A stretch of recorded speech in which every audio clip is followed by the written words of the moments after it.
Welcome back to Expert Instruction, the Teach by Design podcast, where we dive deeper into the research surrounding student behavior by talking with the people implementing these practices, where they work, and with the students they support. I'm Megan Cave. I'm Danielle Triplett. And Janelle is here. Hi, Janelle. Welcome, Janelle. Happy to be back. Thanks for having me. Co-host extraordinaire. I don't know what we're going to do after this series is done, and you're no longer a third member of our team. We'll have to just bring you back every so often. Yeah. Well, today, Janelle, you brought us a couple of guests, Kathleen Strickland-Cohen and Ambra Green, to talk all about de-escalation as part of crisis prevention work. And I was curious how it was that you thought it's an important topic, obviously, but how is it that de-escalation comes into this series where we're talking about crisis prevention in schools? That's a really good question. I think, we really wanted to think holistically about all of those things that are kind of captured within this umbrella of prevention, if you will. Mm-hmm. And, it's a part of that. I think de-escalation is a term that we don't often talk about in the context of prevention. It's something that we talk about in the context of response. Yeah. But we acknowledge that, again, this intersection is so important in crisis prevention. It's not just about how staff respond during a crisis. It's about creating, those adult systems, of course, that make crises less likely to occur in the first place. But I think, hopefully with this conversation, we can start to reframe de-escalation as, an organizational or system level responsibility that looks at how policies and routines and communication, also, adult behavior essentially contribute to either escalation or prevention. Mm-hmm. And so making the connection between all of those things is hopefully the goal of our chat today, and I'm excited to get started. Yeah, I agree. I think we spent a lot of time in our conversation with Kathleen and Ambra talking about tier one. And you're so right, Janelle, that we often think about de-escalation as like once something has escalated, now it's time to de-escalate. You think about like you're climbing a hill on your bike and then you reach the top and now it's time to go down. Like I think that's a really it's how I came to this conversation about de-escalation a couple years ago. We had a series we did with Kathleen and some of her colleagues who've really studied this work, that it's more of a cycle, that it's not something that behavior just escalates on its own. There's an escalation process, and that there are various points at which you can intervene. It doesn't have to happen just as a response. There can actually be prevention embedded within it. So you were so smart to incorporate this topic into the series. Danielle, what did you come away with? Gosh, as you're talking about that, Megan, I can't help but think about how, as educators, normalizing the escalation cycle, right? And just teaching all students, all adults about this is so empowering, right? Because it's something we all are going to experience in our lives, at school, at home, wherever. And so to teach it in a way that normalizes it and makes it safe and accessible and gives language to it, I think it's really empowering for our students and staff alike. I agree. Love the focus on, going back to this being really a universal thing that we do with everybody. Yeah. I think this episode, as I think all of them have, it really given me a continuous renewed appreciation for the power of prevention. And I think as we discuss, schools are successful when they shift their focus from asking like, how do we respond when a situation escalates, to asking what can we do to prevent escalation in the first place, making sure that faculty, staff, at all levels have the right tools and skills to respond. Again, there's often this focus on the student, or I think as Kathleen mentioned, like the removal aspect of response, like, okay, in order to de-escalate, you need to remove this person. But, thinking about what practices can we be teaching the adults in the building Those are all things that we need to learn as just we navigate, relationships with students and with staff in the school setting. Gosh, it I think, always comes back to those building relationships, doesn't it? Yeah, always. Good. Well, the other thing that I'll say is that Amber left us all with the flight attendant analogy that we will all be taking forward with us. So if you don't want What? to miss that, you're going to be carrying that around. And the next time you fly on a plane, you're going to hold yourself different. I promise. You sure are. Yes. So check it out. Here's our conversation with Kathleen and Ambra. Well, hi, Kathleen and Ambra. We're so glad that you could join us today to talk all about de-escalation. Thank you. Thanks for having us. Yeah, absolutely. Thank you so much. So when people hear the term de-escalation, I find that the conversation often centers on like what an individual staff member should do in any given moment of crisis. But across the PBIS field, I think we've really learned that effective de-escalation starts long before a student reaches a crisis point. Mm-hmm. It's really shaped, of course, by, systems, relationships. And so I think, the central question of this conversation is who really owns de-escalation? Is it an individual skill or is it a shared responsibility kind of embedded within the way that schools operate every day? Yeah, I love this question. And exactly like you just said, we tend to, when we even hear the word de-escalation, we tend to automatically think about crisis response, right? We think about the most intensive, sort of challenging or interfering behavior that's out there, and how are we going to respond to that behavior? Um, And too often that means removal, right? Too often that means some kind of exclusion from the context itself. I think that what we get wrong and what we need to shift is sort of starting that conversation more with seeing, you know, the focus on prevention. So I would like to see the conversation on de-escalation focus at least as much, if not more, on how do we prevent problem behavior or behavior from escalating to those unsafe levels in the first place. Like, what are we doing to train all staff to ensure that, not only do we have those strong tier one practices in place, how often when we think about de-escalation do we start talking about tier one? But I think we need to. Yeah. Right. So what are those strong tier one practices that we have in place? How are we creating those safe, predictable classroom environments that make a lot of interfering behavior, quite frankly, unnecessary for students? So like we know what's coming, we know what the expectations are, but also thinking about how can we help staff to recognize when a student is becoming dysregulated and have some strong evidence-based strategies to use to help to turn that around. So we can think about de-escalation, yes, from that perspective of, we're at the very tip top, things couldn't get any worse. But we can also think about de-escalation from the perspective of, okay, I'm seeing things sort of heading in a direction that I don't want to see this go for the student. So how do I then start to catch this low and turn this back around before we get to that point? I would agree with that. We think of de-escalation as, well, it's like a scary term. I think when we hear it, Mm. like, oh, we need to de-escalate. Something is just completely chaotic and out of balance. And maybe that's why, Kathleen, like the field does not think about prevention when we're thinking about de-escalation. Or it could also be that when we talk about de-escalation, we have waited for so many years to talk about it in this, this cycle, this cycle of the acting out cycle, and then we talk about de-escalation there. Well, really now, as we need to be focusing on bringing that conversation up earlier.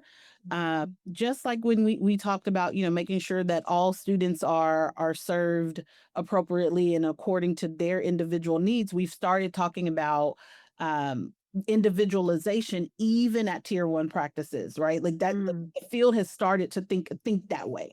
And I think we need to move that way as well when we're thinking about de-escalation, where prevention pretty much works, together with de-escalation. I agree. When we've talked with Kathleen, you've joined us before to talk about this topic. And back then, in those episodes, we focused a lot on that cycle of behavior, and that there are so many steps. There's so many different, like, well, it looks like this. There's like nothing going on and everything is calm. And then there's like a little bit of something and then a little bit more. And it all just kind of like builds on itself. It climbs, that behavior can escalate. But that at each of those levels, the thing that I learned from you and our other guest at the time is that there is always an opportunity to intervene at each of those places. And that you don't have to wait until something is fully escalated to the tip top peak of whatever it's going to be and it's explosive to then talk about, well, now how are we going to bring it down? There's all these different times in that cycle where you can say, you can kind of stop it there and de-escalate it there, even if it's just like something super low level. Mm-hmm. Yeah, and I think this is also making me think about like what are we teaching Yeah. at tier 1, for our students as well.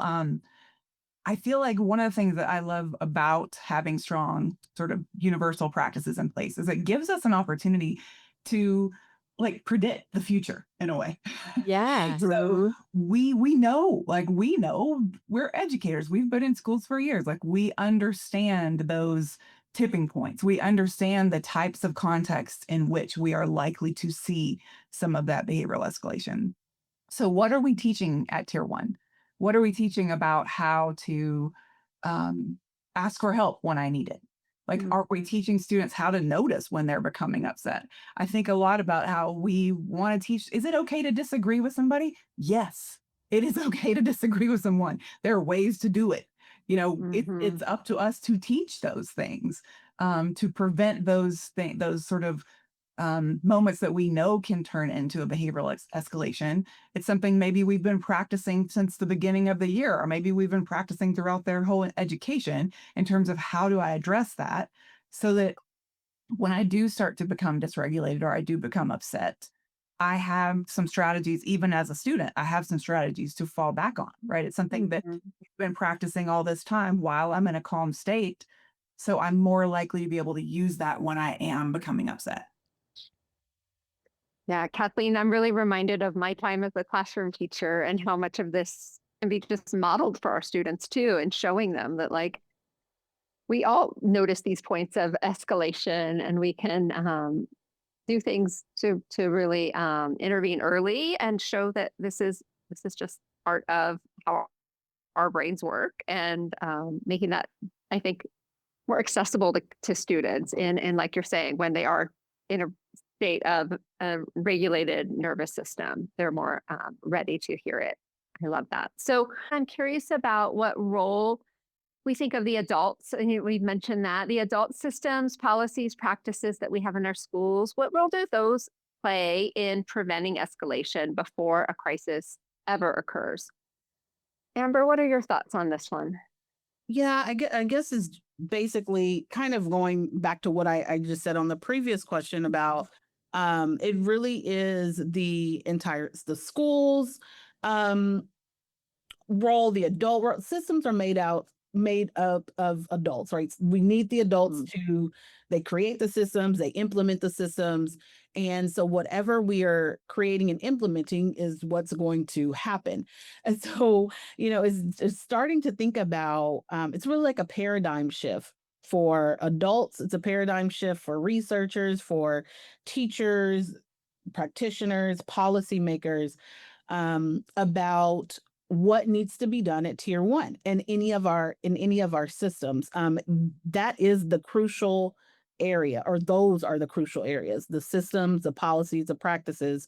It's crucial to start talking about de-escalation early, to kind of demystify, I guess, what it means, Yeah. what de-escalation means, and thinking about how to prevent any type of crisis. Something that comes to mind is like the airline system, or like when now I have not done the research myself. I have read at least a couple of things to have understood this, and so if this is research based, and it's wonderful. But I can definitely understand how it might be a best practice. So have you all heard that there's all the purpose of the flight attendant at the door that's greeting you onto the plane or onto the aircraft. So there's always a flight attendant, one or two at the door, who's greeting you at the door, to kind of and for the longest I just thought they were there. That's just their job, but really what they're thinking about is they're looking at you. They're looking at your physical cues. They're looking at if your eyes are darting, if you're in a good mood or not, if you may have had too many libations before you got on the plane. But all of that is to assess a situation and potentially prepare to prevent something from occurring. They're looking to see if maybe this person is looks like they might be ill. So what might they do ahead of time or be looking out ahead of time? And so again, that's the system that's built, I believe, that is, I understand, to have been built in that system, and for the purpose of preventing any type of a crisis from occurring. So again, it has all to do with, the adult systems have all to do with preventing a crisis, I would say.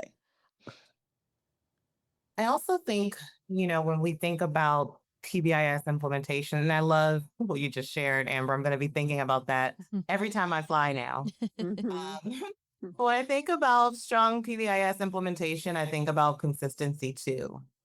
Students are navigating dozens of adult interactions each day. I mean, when I think about my time as a student as well, and I think that consistency within those systems helps ensure, that expectations, responses, and supports are predictable rather than dependent on like who a student encounters.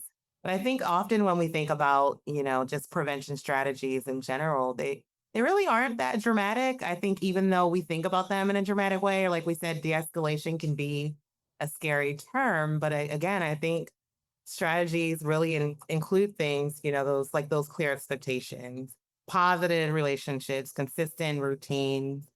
And, it's easy to think about de-escalation as a student issue, but often we're really talking about adult capacity while they're educators. So, it's talking about, thinking about in advance whether staff had the structure, the coaching, the right training, and the support that they need to respond not only, calmly or firmly, depending on this and the situation, but most importantly, consistently. I love that, Amber. First of all, yes, same. I will be thinking about that too when I get on planes now. I also, Janelle, you've mentioned twice now this idea of relationships and building relationships with students, and I think that one of the things that flight attendants don't have, right, the benefit of, is knowing us when we step onto that plane.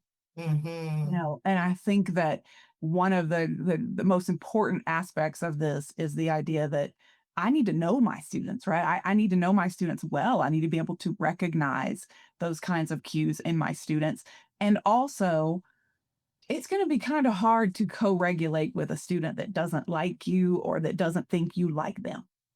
So I think that, that really can't be overstated either, the importance of having those strong relationships with students, both to identify when something could be slightly awry, and catching it low, but also so that when I do need to support a student that is having difficulty, that we already have that strong relationship that makes that possible.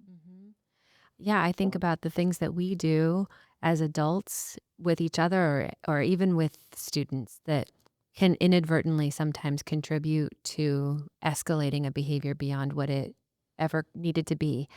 That you can try and one up somebody in the moment. That's always fun. Super effective. Yeah, that's a great strategy. Super effective, so when we think about like preparing like the flight attendants do and trying to just assess the situation, I think about the times that in my own life and over the span of my own career where I've been like playing out a conversation or a meeting or some scenario that I'm about to go into. And I think, well, it could go like this. And if it does, I think this is what I'll do. And the more that I practice that doing that thing, the more it becomes like that's my natural response instead of my emotional response, you know? Yeah. Oh my goodness. I'm so glad that can I say one more thing? Yes, of I'm course. so glad that you just said that about the idea of sort of practicing ahead of time. Because in this question, you're talking about adult systems, right? Mhm. But I also think about from the perspective of what systems in place or what systems do we have in place to support the adults, Yeah. right? Not Yeah. just how are we supporting our students, Mhm. but also who's supporting us, Right. and Right. how are we supporting? Because I love the idea that it's almost impossible for a dysregulated adult to help a dysregulated student Mhm. become regulated, Mhm. right? That's Totally. so important that is in place. But I was just thinking too, we mentioned this idea of like training and giving staff the tools that they need to be effective. And part of that again is, yeah, you're not training just an individual who has a student that we know may Yeah. have an escalation, right? But we're training all of the staff in the school to have some really concrete, go-to kind of strategies that they can even practice or role play with one another if necessary to Mhm. have that sort of fluency around what do I do when things really do start to go off the rails. Yeah. Thinking about, I think we've kind of touched on this a bit already, but what would you say, Amber and Kathleen, are the strategies that you would recommend that other school leaders lean on within their PBIS implementation to strengthen their de-escalation effort? So I can start thinking or talking about this. Is I hate to keep putting everything in tier one, right? But some things are just really, best teaching practices in our tier one. So like and I'm not sure how much we focus on relationship building. I know that that's something that we say we do, in schools, relationship building, know your students, but how much do we focus on that? And it goes back to what Kathleen just said a while ago about just knowing your students. But relationship building beyond the first 30 days or the first 45 Mhm. days of school. It's just a continuous tier one thing that we are doing.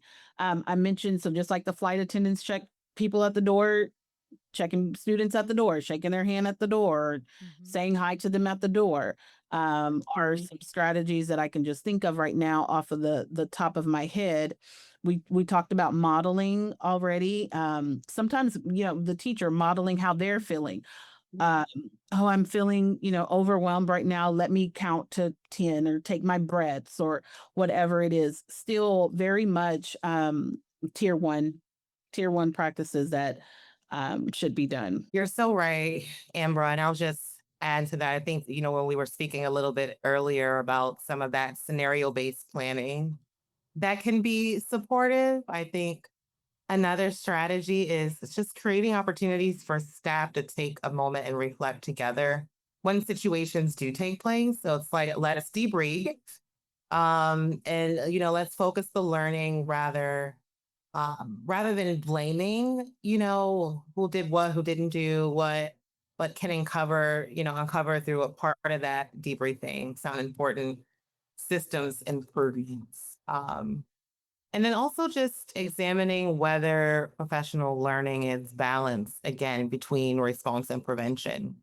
Again, is thinking about what am I going to do in that moment?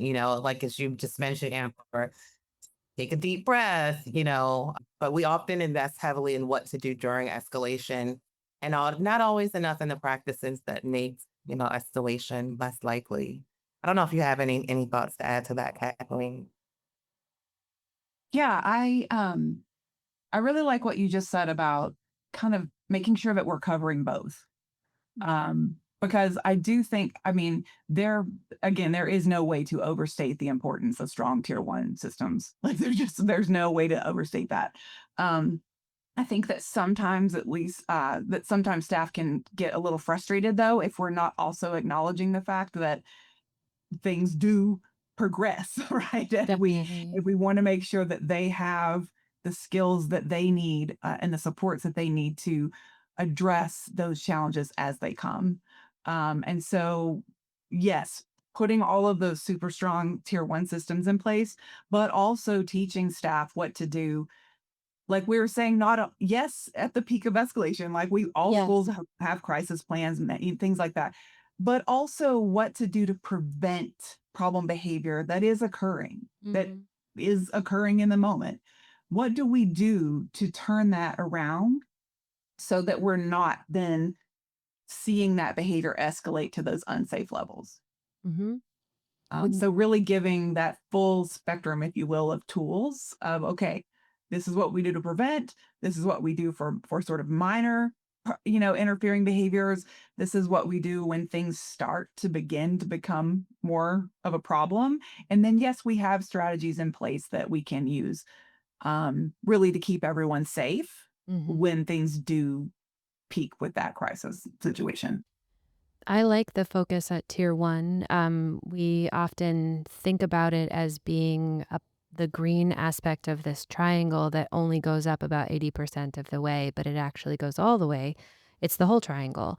It Yeah. encompasses every student, every adult. It's everything that you're doing everywhere in the school. And so those strong foundations are critically important to the work that you're doing at tier 2 and then upwards at tier 3 individually with students. So Amber, when you were talking about rethinking some of those tier 1 strategies in more individualized ways, I can fully appreciate what that might look like. I don't know how to do it, and I'm very curious to know more from you about that, but I can understand why that would be the case and how that could serve to then prevent some of these escalated behaviors from even becoming a crisis in the first place. We've spoken a lot about prevention, Mhm. but prevention is throughout the triangle, Yeah, it's the whole right? way. It's not about Yes. different tiers. And even after all these years, and even with everything I understand about PBIS, I still do it. I know. I know, girl. Mhm. I know. The other day, we were having a whole conversation with Billy Joe, and she was talking to us about tier 2. And all she said was, well, it's just tier 1 with a couple extra opportunities to respond. And I was like, Right. oh, right. Yeah. Yeah. And no, but you're absolutely right. Everything that we're talking about, it is tier 1 because tier 1 Yes. undergirds every single thing that we're doing. It's the 100%. foundation of all of it, right? It's Yeah. if you don't have that, these other pieces Yeah. aren't there. No. But I Yes. still will make And, that I'll make that error where it's like I will, instead of saying prevention, I say tier 1. Yeah. mhm. Well, because that's what it is. I mean, that's what tier 1 Yeah. is. It's all of those things that you can do to prevent behavior from going sideways. Well, I just appreciate that you guys took the time with us today to talk about this. I always wish at the end of, especially these little bonus episodes we've doing, they're shorter, more compact episodes. I always wish that we had an hour's more time to talk with folks and get into it. But I guess that's the point, right? Is to explore the different resources that are available from the center, to reach out to our colleagues within the crisis prevention work group to ask them more questions that are specific to your context. But I really appreciate the time that you all took today to kickstart some of that research that we're going to do on our own. So I appreciate you. Thank you. Yeah. Thank you. Thanks for having us. Yeah. Thank you so much.